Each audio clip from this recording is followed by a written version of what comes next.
హిందువుల మీద దాడుల్ని ఎలా చూస్తారు? నిజంగా కొన్ని విజువల్స్ మనం చూస్తున్నట్టయితే గుండె తరుక్కుపోతుంది. ఏం చెప్తారు సార్ మీరు? చాలా అత్యంత బాధాకరమైన విషయం.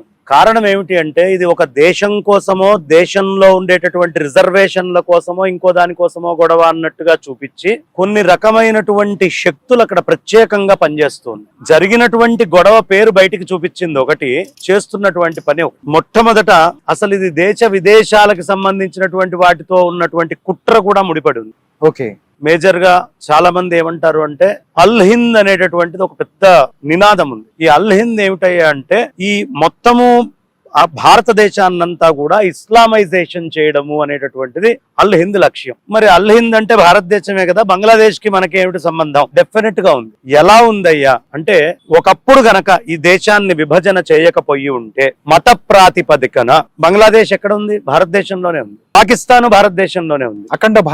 అఖండ భారతంగా ఉంది. ఈ అల్ హింద్ అనే కాన్సెప్ట్ తోటే దీన్ని విభజన చేసి దాన్ని చేసుకున్నారు.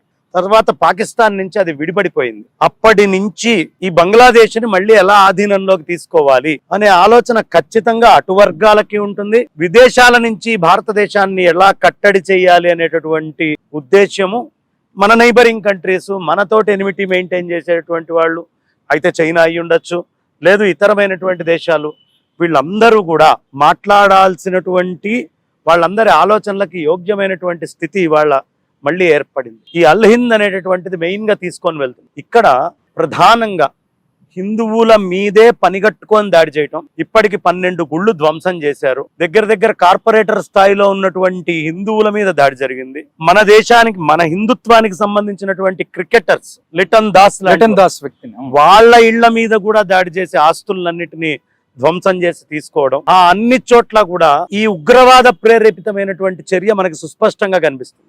ఇవాళ మనం ఇంకా ఈ భారతదేశంలో మెజారిటీగా ఉన్నాం కాబట్టి ఈ మాత్రం సెక్యూర్డ్ గా ఉన్నాము.